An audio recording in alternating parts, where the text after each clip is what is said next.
Hello friends, welcome to car की classes. Date आज की 3 फरवरी 2021 और इंडियन एक्सप्रेस की न्यूज़ देख लेते हैं इंपॉर्टेंट जो आज हम डिस्कस करने वाले हैं। देखो फ्रंट पेज पे हमारे लिए है कि गवर्नमेंट को टाइम मिल गया है सिटीजनशिप अमेंडमेंट एक्ट को इम्प्लीमेंट करने के लिए। जो रूल्स बनाने थे, रूल्स फार्मुलेट करने थे उनको बनाने में, और दूसरी तरफ एनआरसी का जो प्लान था कि हाँ through out country NRC implement किया जाएगा। शुरुआत में ये स्टेटमेंट दिए गए थे गवर्नमेंट के द्वारा, तो वो अभी एक बार होल्ड पे रखा जा रहा है।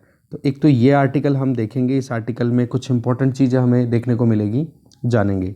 दूसरा, राम मंदिर के लिए राजस्थान गवर्नमेंट ने जो रिक्वायरमेंट है जो सैंडस्टोन की, ठीक है, तो उसकी माइनिंग के लिए जगह फ्री कर दी है राजस्थान गवर्नमेंट ने। तो यहाँ पर हमारे लिए कुछ इंपॉर्टेंट चीज़ आ जाती है कि एक तो ये जगह कौन सी है। तो आप देखोगे भरतपुर डिस्ट्रिक्ट है, इधर आगरा के पास में पड़ता है, यूपी के आगरा के पास में। तो यहाँ पर बंद बारेठा करके एक वाइल्ड लाइफ सेंचुरी है। तो एक तो ये इंपॉर्टेंट इन्फॉर्मेशन है कि बंद Baretha wild life sanctuary Rajasthan में, आप ध्यान रखना। तो इसका ही एक पार्ट है। तो वहाँ पर आप देखोगे लगभग 7 स्क्वायर किलोमीटर एरिया है वो वैकेंट किया गया है। उसके बदले में बंद बारेठा का एरिया इंक्रीज़ कर दिया, मतलब इसके बदले में कंपनसेशन दिया गया है। कैसे? 198 स्क्वायर किलोमीटर एरिया और ऐड ऑन कर दिया गया। 7 स्क्वायर किलोमीटर तो माइनस हो गया क्योंकि ये माइनिंग होगी वहाँ पे, और बाकी बाद में 198 ऐड कर दिया। तो ओवरऑल नेट 191 स्क्वायर किलोमीटर का आप देख सकते हो इंक्रीज हो गया एरिया, बंद बारेठा वाइल्ड लाइफ सेंचुरी। तो ये एक इम्पॉर्टेंट चीज़ है, आप ध्यान रखना। और इसमें देखने वाली बात जो है कि ये सैंडस्टोन का जो कलर है वो पिंक है। यहाँ पे आप देखोगे पिंक बंसी पहाड़पुर सैंडस्टोन, ये देखो यहाँ पे, ठीक है। तो ये दो इंपॉर्टेंट चीज़ें थी इस आर्टिकल में, और कुछ भी इंपॉर्टेंट था नहीं। तो ये मेन चीज़ यहीं पे है। तो फ्रंट पेज पे तो हो गई एक न्यूज़ जो हम अभी डिस्कस करेंगे, एक आपको मैंने यहीं पे बताई दी। आगे देखें तो फिर हम सीधे पेज नंबर 4 पे आ गए हैं।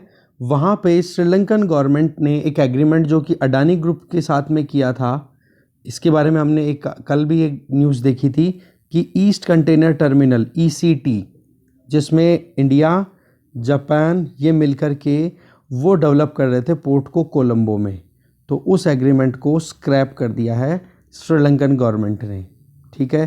तो ये इंडिया के लिए एक सेटबैक है, देखेंगे इस आर्टिकल को भी। आगे चलते हैं। अब हम आ गए हैं एक्सप्लेन पेज पे। यहाँ पर आप देखोगे कि आंग सान सू की जो म्यांमार की लीडर है, अभी उनको जो डिटेन कर दिया गया है वहाँ के मिलिट्री के द्वारा। तो इनके बारे में इनकी लाइफ पूरी बता रहे हैं कि किस तरीके से ये पॉलिटिक्स में आती हैं। और जब इनको पहले डिटेन किया गया था 1990s में, 1991 में, उस टाइम पर क्या सिनेरियो था, अब क्या सिनेरियो है, वो सारी डिटेल बता रखी है। बट इसमें हम 1-2 पॉइंट्स इंपॉर्टेंट हैं वो पिक करेंगे हमारे इंडिया या फिर हमारी एग्ज़ाम पॉइंट ऑफ व्यू से, ठीक है। बाकी कुछ भी हमारे लिए इतना काम का है नहीं। आप अगर जानना चाहो तो एक बार इस पर रीडिंग मार सकते हो, क्योंकि वहाँ की लोकल पॉलिटिक्स और वो मुद्दे हैं जो ऑलरेडी हमने बहुत बार मतलब बीच में आर्टिकल्स आते रहते हैं तो देखते रहते हैं एडिटोरियल पेज पे। यहाँ पर रशिया का जो स्पुतनिक V है, जो वैक्सीन कैंडिडेट है, बोलो उसकी इफेक्टिवनेस 91% तक आ रही है। तो ये देखो वैक्सीन के ट्रायल से रिलेटेड डेटा है, हमारे काम का बिल्कुल भी नहीं है। आगे चलते हैं। फिर आ गए हम इकोनॉमी पेज पे, जहाँ पर हम देखेंगे एक तो ये कि एक वाइडर कोऑर्डिनेशन स्टैब्लिश करने की कोशिश की जाएगी गवर्नमेंट के द्वारा डिफरेंट एजेंसीज़ के बीच में, जिससे कि जो भी एक तरीके से लूप होल्स हैं पूरे सिस्टम में, रेवेन्यू कलेक्शन जब किया जाता है तो उन लूप होल्स को वहाँ पर फिक्स किया जा सके, ठीक है। और जो लोग अपनी टैक्स इवेजन कर पाते हैं उनको भी टैकल करना है। एक तो ये आर्टिकल है, इसमें देखेंगे क्या प्लान है गवर्नमेंट का। दूसरा ये आर्टिकल है जिसमें ARC एसेट रिकंस्ट्रक्शन कंपनी, जिसको बैड बैंक भी बोला जा रहा है, तो वहाँ पर बताया जा रहा है कि गवर्नमेंट की कोई इक्विटी नहीं होगी, इक्विटी पॉइंट ऑफ व्यू से गवर्नमेंट की, ठीक है। दूसरा, पब्लिक सेक्टर बैंक्स का जो प्राइवेटाइजेशन होगा वो किस प्रोसेस में होगा, वो एक पॉइंट है। और इसमें देखने वाली बात जो हमारी होगी वो होगी DFI की, डेवलपमेंट फाइनेंशियल इंस्टीट्यूशन, उसके बारे में। तो एक ही आर्टिकल हम डिस्कस करने वाले हैं। तीसरा ये आर्टिकल आपके सामने, जहाँ पर जो बोरोइंग्स है स्टेट्स के लिए या फिर जो भी गवर्नमेंट अगर वहाँ पर एक तरीके से उधार लेती है मार्केट से बॉन्ड रिलीज़ करके, तो वो बोले थोड़ा बहुत महंगा पड़ेगा क्योंकि इंटरेस्ट रेट थोड़ी सी इंक्रीज़ हो गई, ठीक है। रेटिंग एजेंसीज़ के बारे में भी कुछ मैटर दिया हुआ है, वो भी देखेंगे।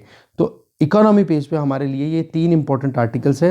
बाकी ये दोनों आर्टिकल आप देखोगे, ये वाला और ये वाला, इससे रिलेटेड डेटा, इससे रिलेटेड जो कमेंट्स है एक्सपर्ट्स के, हम एडिटोरियल में सुबह देख चुके हैं, तो ये हमारे काम का बिल्कुल भी नहीं है, ये भी नहीं है, ये भी नहीं है और ये भी नहीं है। ठीक है, चलिए अब देखते हैं आर्टिकल्स को डिटेल में।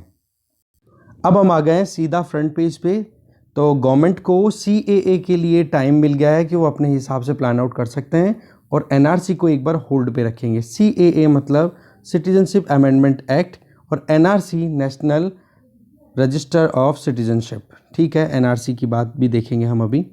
तो सबसे पहले तो ये यहाँ पर पूरी प्रोसीडिंग बताई जा रही है कि लोकसभा ने तो 9 अप्रैल तक का टाइम दिया, लोकसभा की कमेटी ने, और राज्यसभा की जो कमेटी पैनल था उन्होंने 9 जुलाई तक का टाइम दे दिया। तो ओवरऑल टाइम 9 जुलाई तक का अवेलेबल है अभी होम मिनिस्ट्री के पास में, और ये दोनों काम कौन करेगा?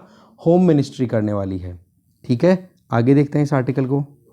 अगर CAA की बात करें तो उसमें ये प्रोविज़न किया गया था कि जो सिटीजन्स माइनॉरिटी कंसिडर किए जा रहे हैं हमारे 3 नेबर कंट्रीज़ में, पाकिस्तान में, बांग्लादेश में और अफ़गानिस्तान में, और वो कौन सी कम्युनिटी के हो सकते हैं?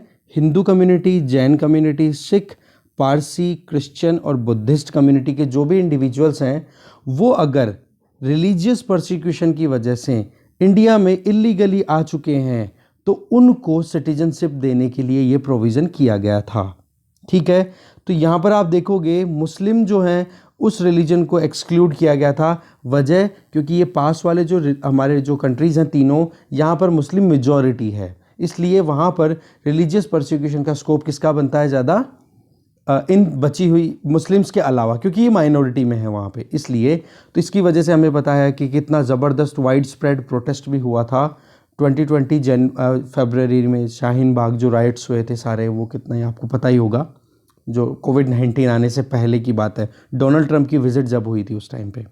ठीक है, तो यही चीज़ है। इसके अलावा एक बात ये भी चल रही थी कि सेंसस का जो पूरा प्रोसेस शुरू होने वाला था अप्रैल 2020 में, ओके, उसके साथ में नेशनल पॉपुलेशन रजिस्टर भी मेंटेन करने की बात की जा रही थी। 2011 सेंसस में किया गया था, बट वो उसमें डेटा थोड़ा सा कम था, तो इसको अब सेंसस के साथ में इम्प्लीमेंट किया जाएगा।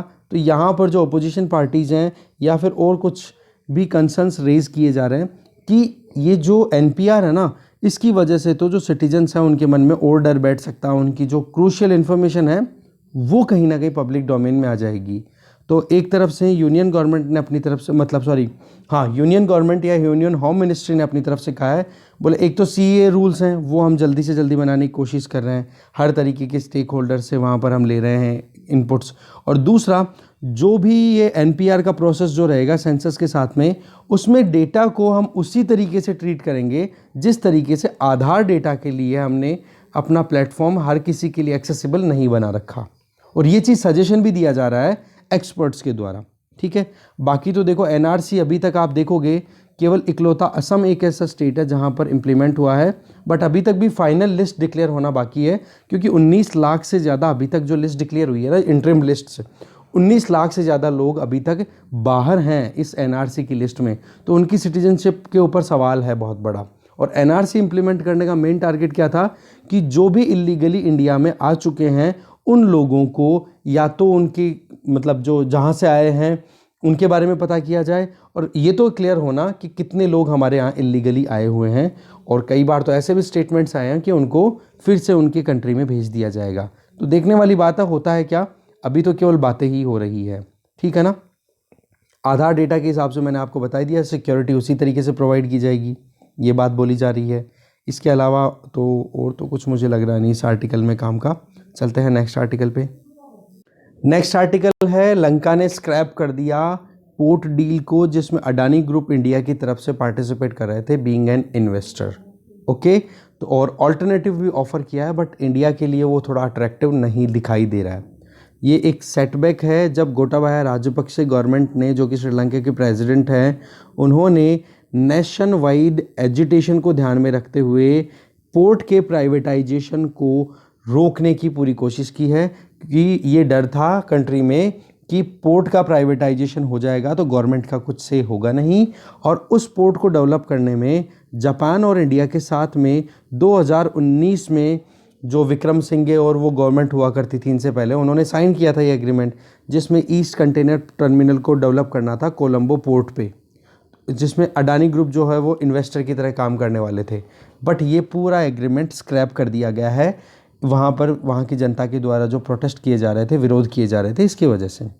ऑल्टरनेट के तौर पे ये बता रहे हैं कि बोला कि वेस्ट कंटेनर टर्मिनल जो है वो डेवलप कर सकता है इंडिया, बट वही चीज़ें इंडिया के लिए वो इतना कोई अट्रैक्टिव ऑप्शन बचता नहीं है। ठीक है, ये चीज़ वो अपनी तरफ से बोल रहे हैं। इसके अलावा आप देखोगे अभी जो ये पोर्ट है ईस्टर्न कंटेनर टर्मिनल, इसको डेवलप करेगी श्रीलंका की ही एक कंपनी जिसका नाम श्रीलंका पोर्ट्स अथॉरिटी। ठीक है, तो ये एक चीज़ हमारे लिए कहीं ना कहीं सेटबैक हम कंसिडर कर सकते हैं, बट देखो वो भी डेमोक्रेटिक कंट्री है, अपने अपने इश्यूज, अपने अपने मुद्दे रहते हैं, उन चीज़ों पे हम ज़्यादा कमेंट करेंगे नहीं। इसके अलावा आप देखोगे गोटाबाया राजपक्षे की तरफ से जो स्टेटमेंट आए हैं, बोले इसमें एक प्रोजेक्ट, ये जो प्रोजेक्ट था जिसमें 51% तो श्रीलंकन गवर्नमेंट अपने हाथ में रखेगी, 49% जो था वो दूसरे जो इन्वेस्टिंग एंटिटीज़ है जैसे कि अडानी ग्रुप हो गया, कोई और स्टेक होल्डर जो इन्वेस्ट कर रहे हैं, बोले उनके पास रहता। बट एजिटेशन इतना ज़्यादा हो गया कि अल्टीमेटली इनको विड्रॉ ही करनी पड़ी इस पूरे, आप देखोगे इस पूरे एग्रीमेंट से। लगभग दूसरी तरफ आप देखोगे तो हमारी तरफ हम देखें तो कोच्चि में या तिरुवनंतपुरम जो है केरला में, वहाँ पर एक हम पोर्ट और डेवलप करवा रहे हैं जिसका नाम है विंजम। ठीक है, विजनजाम। ठीक है, तो ये डेवलप करवाया जा रहा है अडानी ग्रुप के द्वारा। तो इससे क्या है कि हमारे यहाँ पर बड़े शिप्स, मतलब पोर्ट्स नहीं अवेलेबल हैं। तो ये बड़ी एक विडंबना है। आपको पता होगी कि जिस तरीके से बड़े पोर्ट श्रीलंका में डेवलप किए हुए हैं, तो वहाँ पर बड़े शिप्स जाते हैं, यहाँ से फिर छोटे शिप्स जो हैं वो हमारे लिए माल लेकर के आते हैं। तो इसी चीज़ को काउंटर करना बड़ी इंपॉर्टेंट चीज़ थी कि हम दूसरे कंट्रीज़ पे क्यों डिपेंड करें। अडानी ग्रुप की एक अपनी खुद की एक सब्सिडियरी है जिसका नाम है Adani ports and special economic zone limited. ठीक है, एप्सेज। ठीक है, वो डेवलप करती है इन पोर्ट्स को और इनको डेवलप करने का काम करती है। ओके, अभी तक आप देखोगे लगभग 11 strategically located ports and terminal को ये ऑपरेट कर रहे हैं और कंस्ट्रक्शन का काम वहाँ पर लगातार चल रहा है हमारे कंट्री में। ठीक है, तो यही मेन चीज़ थी इसमें कि किस तरीके से हमारे यहाँ पर हमें एक झटका सा दिया गया है, एक तरीके से आप देख सकते हो। ठीक है, चलते हैं नेक्स्ट आर्टिकल पे। अब हम आ गए एक्सप्लेन पेज पे, जिसमें ये बोला फुल सर्कल फॉर सू ची। देखो इसमें ये मुद्दा तो आपको पता ही है कि मिलिट्री कू हो गया। अभी इलेक्शन हुए थे नवंबर दिसंबर, फाइनल आए थे 2020 में कि आंग सान सू ची लेड जो पार्टी है वहाँ की NLD वो जीत गई। तो इससे कहीं ना कहीं वहाँ की मिलिट्री को ये चिंता होने लग गई थी कि कहीं ये कॉन्स्टिट्यूशन को अमेंड करना ले, कॉन्स्टिट्यूशन को अमेंड कर देंगी और पता पड़े कि आर्मी की जो पावर है वो डाइल्यूट हो जाए। तो इस डर की वजह से वहाँ के जो आर्मी जनरल है मिंग ऑन हिलियांग, ठीक है, या लियांग, उन्होंने कू कर दिया।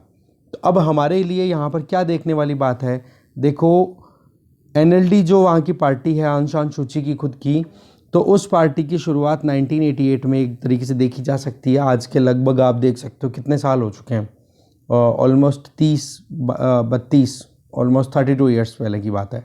उस टाइम पे एक मूवमेंट शुरू हुआ था टेट्रा 8888 मूवमेंट। तो एक तो ये इंपॉर्टेंट इन्फॉर्मेशन है यहाँ पे कि 8888 मूवमेंट रिसेंटली न्यूज़ में था। ये क्या है या कौन से कंट्री से एसोसिएटेड है, तो ये डेमोक्रेसी को रिस्टोर करने के लिए म्यांमार में चलाया गया था। एक तो ये काम की चीज़ है इस आर्टिकल में हमारे लिए।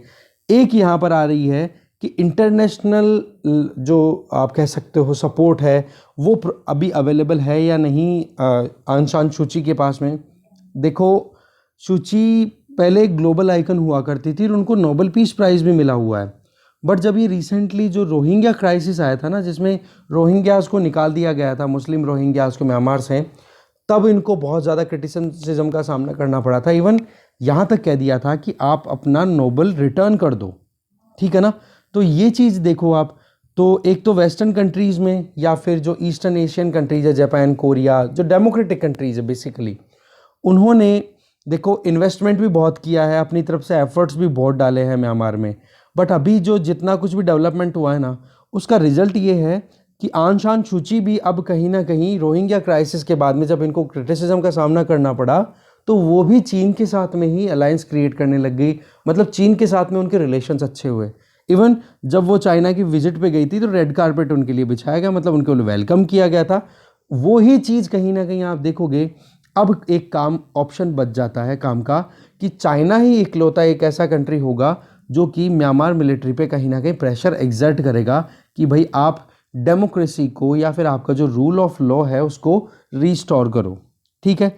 बट जो वेस्टर्न कंट्रीज़ है ना, वहाँ पर थोड़ा सा वही है कि जब ये चेंज हुआ ना रिजीम अचानक से अभी 1 फरवरी को, तब थोड़ा सा एक हुआ था कि ये गलत हुआ है। इंडिया ने भी अपनी तरफ से इस चीज़ को गलत बताया, बट इंडिया का एंगेजमेंट भी म्यांमार की मिलिट्री के साथ ऑलरेडी रहा हुआ है। जब जुंटा रूल चल रहा था 1990 से लेकर के लगभग 2 दशक तक, जब तक जेल में रही थी आंग सान सू की, तब तक इंडिया ने अपनी एंगेजमेंट कंटिन्यू रखी थी म्यांमार की मिलिट्री के साथ में। इसका फ़ायदा क्या हुआ, रिटर्न में क्या मिला कि उल्फा जैसे जो उग्रवादी संगठन हुआ करते थे उनके और बचे हुए दूसरे जो मिलिटेंट ग्रुप थे नॉर्थ ईस्ट में जो मिलिटेंसी किया करते थे, उनको म्यांमार मिलिट्री ने इंडिया के साथ मिलके और फिर उनको सप्रेस करने में पूरा सपोर्ट किया। ये एक बहुत बड़ी बात हुई थी। इसके अलावा जैसे ही 2015 में फिर से डेमोक्रेसी आई थी एक बार म्यांमार में, जब आंग सान सू की लेड जो NLD पार्टी है उन्होंने अच्छी खासी जीत हासिल की थी, तब भी इंडिया ने अपनी एंगेजमेंट कंटिन्यू रखी और फिर से मिलिट्री रूल आ गया है तो इंडिया अपनी एंगेजमेंट बिल्कुल भी नहीं तोड़ने वाला है। पर हाँ, इंडिया ने अपने कंसर्न्स रेज किए कि ये अचानक से जो रिजीम चेंज हुआ है ये कंसर्निंग है, इस तरीके से नहीं होना चाहिए कि कू करने की नौबत आ जाए मिलिट्री के द्वारा, ठीक है। यही मेन चीज़ें यहाँ पर हमारे लिए हैं। आगे चलते हैं। अब हम आ गए हैं इकोनॉमी पेज पे, जिसमें टैक्स कंप्लायंस को इंक्रीज़ करने की बात की जा रही है कि एक वाइडर कोऑर्डिनेशन होना चाहिए डिफरेंट एजेंसीज, बैंक्स। तो इससे क्या होगा, जो लोग टैक्स इवेजन कर लेते हैं या टैक्स की जो कंप्लायंस है उसमें प्रॉब्लम आती है, रेवेन्यू कलेक्शन में प्रॉब्लम आती है, वो शॉर्टेज जो है उसको कवर करने की बात की जाएगी। तो इसमें कौन कौन सी एजेंसीज हैं, डायरेक्ट देखो CBDT central board of direct tax, central board of indirect tax and customs, ऐसे ही ministry of corporate affairs, SEBI securities and exchange board of India, ऐसे ही बैंक्स हो गए, लॉ इन्फोर्समेंट एजेंसीज हो गई। बोले इनके बीच में कोऑर्डिनेशन आएगा तो हम रेवेन्यू कलेक्शन को इंक्रीज़ कर सकते हैं। बजट में एस्टिमेट क्या लगाया गया है कि रेवेन्यू जो है वो कहीं ना कहीं बॉयंट होता हुआ दिखाई देगा, इंक्रीज़ होगा, क्योंकि लगभग 1.6 टाइम्स अगर डायरेक्ट टैक्स की बात की जाए तो डायरेक्ट टैक्स से इंक्रीज़ होगा 1.6 टाइम, जो प्रीवियस ईयर के कंपैरिजन में देखेंगे लगभग आप देखोगे 1.5 गुना बढ़ोतरी होगी टैक्स कलेक्शन में। डायरेक्ट टैक्स की बात करें, ग्रोस टैक्स रेवेन्यू की बात करें तो ये बता रहे हैं टैक्स बजट के हिसाब से कि 6.7% जो है वो ग्रोथ रजिस्टर की जा सकती है बजट के बेसिस पे अगर देखें टैक्स टोटल रेवेन्यू कलेक्शन में, ठीक है। इसी तरीके से प्रोजेक्ट राइज की अगर बात करें उसमें आप लगभग 22% जो डायरेक्ट टैक्स है वो इंक्रीज़ होता हुआ प्रोजेक्ट बेसिस पे अगर आप देखें, प्रोजेक्टेड राइज देखा जा सकता है डायरेक्ट टैक्सेस में, ये चीज़ बताई जा रही है। ओवरऑल आप देख सकते हो। आगे चले, इसमें GST कलेक्शन की बात करें तो GST कलेक्शन तो देखो जनवरी में 1.2 लाख करोड़ तक इंक्रीज मतलब आ चुका है, जो कि हाईएस्ट है अभी तक का जितना भी टैक्स GST रिजीम के अंडर कलेक्ट हुआ है। ओके, देखते हैं नेक्स्ट आर्टिकल। फिर नेक्स्ट आर्टिकल है बोरोइंग कॉस्ट्स ऑन राइज।